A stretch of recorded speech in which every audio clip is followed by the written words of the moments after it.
नमस्कार, मी अनिता केदार्स रेसिपीजमध्ये तुमचं खूप खूप स्वागत आहे। आज आपल्याला बनवायचा आहे आलू पराठा। खूप साऱ्या कमेंट्स आलेल्या आलू पराठा दाखवा म्हणून, तर आज आलू पराठा मी बनवते आहे। त्याकरता मी हे घेतलं आहे, अर्धा किलो गव्हाचं पीठ घेतलेलं आहे। अर्धा किलो म्हणजे मी हा माझ्याकडे हा फुलपात्र आहे आणि हे मी असं बाहेरून मैदा वगैरे आणल्यावर आता पाव किलो मैदा आणला तर तो हा 2 ग्लास होतो। त्या अंदाजाने आपण म्हणजे माझ्याकडे जेवढं पीठ लागतं तसं मी हे अर्धा किलो पीठ घेतलेलं आहे, म्हणजे 4 ग्लास पीठ घेतलेलं आहे। त्याकरता पाव चमचा हळद, पाव चमचा जिरा पावडर आणि ओव्याची पावडर पाव चमचा, कारण वरचं पीठ नुसतं चपातीसारखं लागलं तर त्या पराठ्याची मजा निघून जाते। म्हणून हे जर पिठात घातलं तर वरचं पीठही छान लागतं आणि आतली बटाट्याची भाजी म्हणजे हा आलू पराठा अतिशय सुंदर चवदार असा लागतो। आणि त्याकरता मी हे 1.5 टेबलस्पून चण्याचं पीठ घेतलं आहे, हे मी याच्यात भिजताना घालणार आहे। हे मी पाणी घेतले पीठ मळण्याकरता। हे मी साधारण अर्धा किलो बटाटे घेतले, 5 बटाटे आहेत। कोथिंबीर घेतली आहे भाजी करता। तेल घेतलं आहे, तेल आपल्याला पीठ मळताना पण लागणार आहे आणि भाजी करता पण लागणार आहे। ही भाजी मी इथेच मिक्स करणार नाही आहे, मी फोडणी देऊन घेणार आहे, कारण तेव्हा आतलं स्टफिंग काय ते भाजलं जात नाही। मग मी फोडणी देऊन घेणार आहे, मग त्याची चव अतिशय सुंदर लागते। ही मी थोडी भाजीत घालण्याकरता साखर घेतली आहे। हा मी आलं, कढीपत्ता आणि मिरची याचा ठेचा घेतला आहे। हा मी असा बनवून ठेवते म्हणजे झटपट होतो आणि सर्व पोटात जातं, याच्यामुळे काही मुलं वेगळं काढूच शकत नाही आणि हे पोटात गेल्याने शरीराला अतिशय चांगलं असतं। हिरवी मिरची, आलं, कढीपत्ता हे मी 1 टेबलस्पून घेतलं आहे। तुम्हाला जेवढं तिखट पाहिजे त्या अंदाजाने कमी जास्त करू शकतात। हे मीठ घेतलं आहे मी, मीठ आपल्याला भाजीला लागणार आहे आणि पीठ मळण्यासाठी। आणि हे मोहरी, हे जिरं पाऊण चमचा, पाऊण टीस्पून आणि अर्धा चमचा मोहरी घेतली आहे। आणि हे भाजी करता अर्धा टीस्पून हळद आणि चिमूटभर हिंग घेतलेला आहे। आता आपण बटाट्याच्या आधी भाजी बनवून घेऊया, आधी आपण पीठ मळून घेऊया, म्हणजे पीठ भिजेपर्यंत आपली भाजी तिकडे नंतर तयार करूया। आता आपण पीठ मळून घेऊया। हे बघा, हळद, जिऱ्याची पावडर, ओव्याची पावडर, चण्याचं पीठ आणि गव्हाचं पीठ।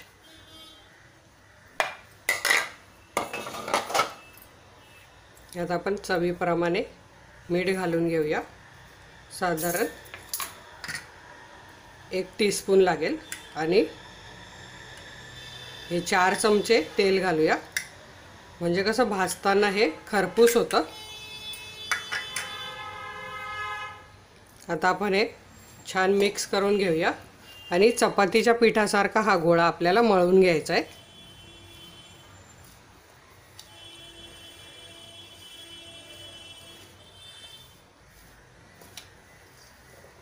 छान मिक्स झाले।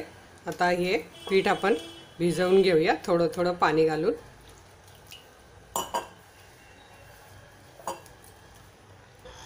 हे बघा, आपलं पीठ चपातीच्या पिठाप्रमाणे एकदम छान मळून झालेलं आहे। त्याला आता वरून थोडंसं तेल लावून आपल्याला ते 10 मिनिटं झाकून ठेवायचं आहे। तोपर्यंत आपण भाजी बनवून थंड करून घेऊया। मस्त यात ओव्याचा, जिऱ्याचा वास एकदम छान येतोय, त्यामुळे वरचा पराठा खाताना हे पण छान लागतं कवर।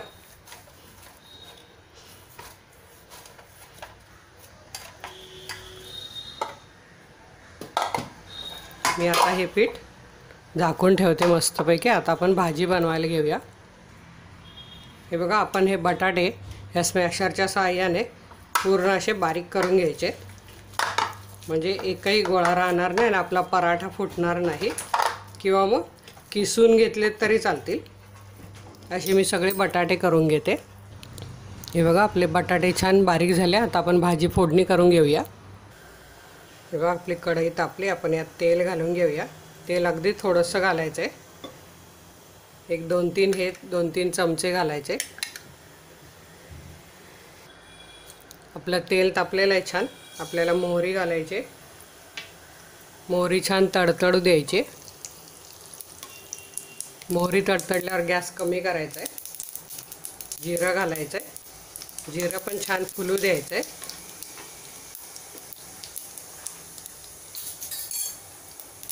आपल्याला यात हा ठेचा घालून घ्यायचा आहे.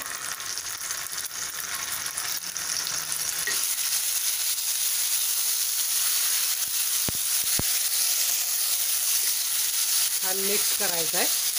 मिक्स केल्यावर यातच आपल्याला भाजीचं मीठ घालून घ्यायचं आहे आणि साखरही घालून घ्यायचे, म्हणजे ती पूर्ण बटाट्यांना लागते.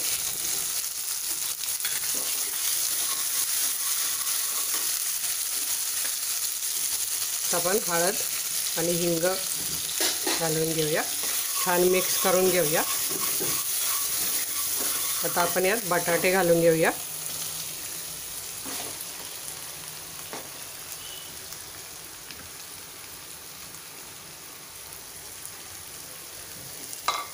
कोथिंबीर आणि भाजी छान मिक्स करून घेऊया. बघा, या बटाट्याला फोडणी दिल्यामुळे आतलं स्टफिंगही चवीला छान लागतं आणि मग पराठा खायला आणखी मजा येते. आता आपण हे छान मिक्स करून घेऊया. हे बघा, पुन्हा एकदा या स्मॅशरच्या साहाय्याने छान मिक्स करून घेऊया. तर मी गॅस बंद करते आणि भाजी ही पूर्ण थंड करून घेते आणि आपण आता पराठा लाटायचा आहे. हे बघा, भाजीचे आपल्याला असे गोळे बनवून घ्यायचे हवे त्या आकाराचे. तुम्हाला जेवढा साईजचा पराठा बनवायचा त्या साईजचे असे भाजीचे गोळे बनवून घ्यायचे, म्हणजे परत हात आपला पिठाला लागणार नाही वरच्या.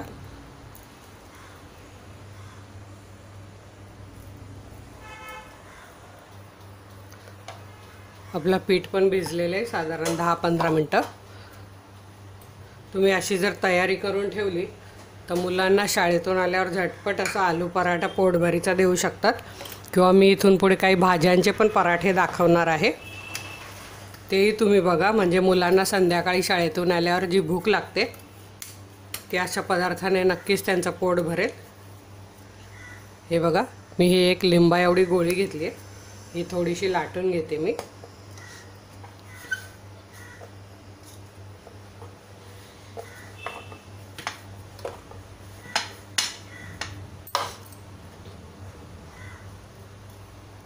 तर आपण हा यात गोळा घालून हे सगळीकडून असं,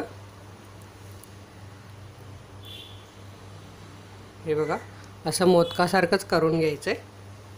वरती पीठ आलं तर ते काढून घ्यायचं आहे, म्हणजे एकाच ठिकाणी जाड लागणार नाही.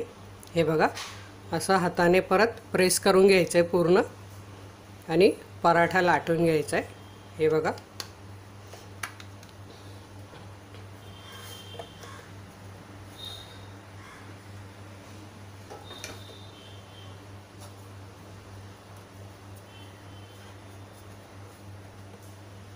पराठा हलक्या हाताने लाटायचा असतो. आधी काठ लाटून घ्यायचे.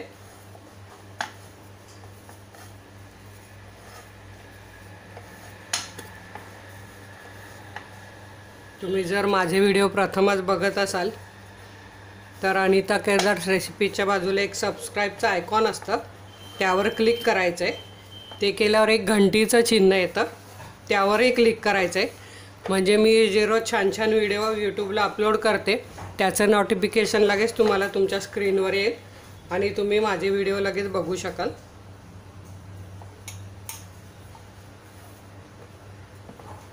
हे बघा, अगदी अलगद हाताने पराठा छान लाटून घ्यायचा आहे.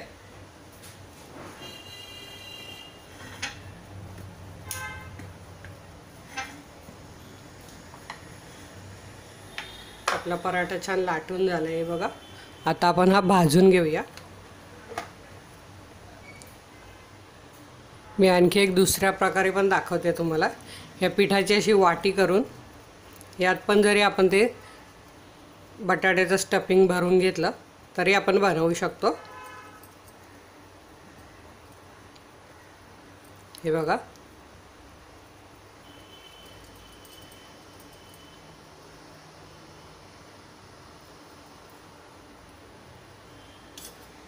आता हे असं पूर्ण दाबत दाबत पूर्ण याला बंद करून घ्यायचं आहे।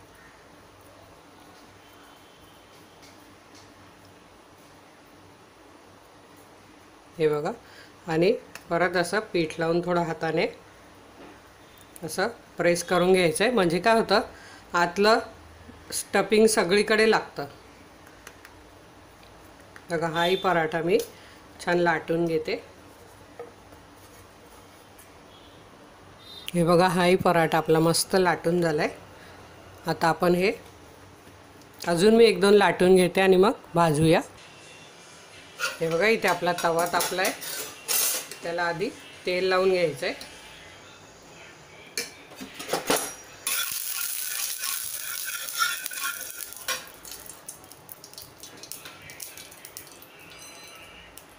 आता आपण हे लाटलेला पराठा त्याच्यावर घालायचा आहे आणि मध्यम गॅसवर भाजून घ्यायचा आहे। मोठा गॅस ठेवला तर जळून जाईल, एकदम कमी पण नाही ठेवायचा आहे।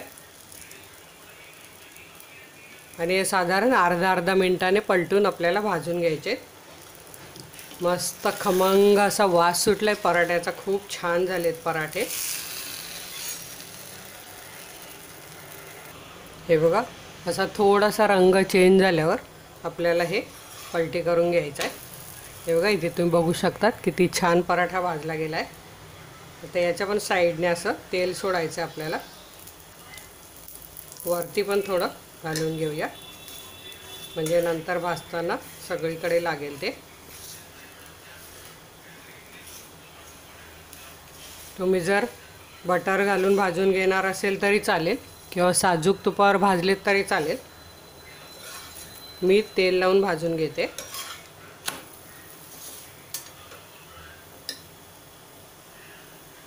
हे बघा, असं पराठ्यावर तेल टाकलं तर छान पराठा भाजला जातो।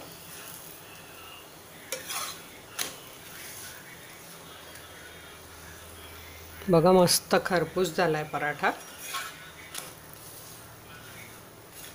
पराठा आपला छान भाजून झालाय। आता मी हा काढून घेते। हा बघा, मी हा काढून घेते। पुन्हा तव्यावर तेल टाकून दुसरा पराठा घालून घ्यायचा आपल्याला।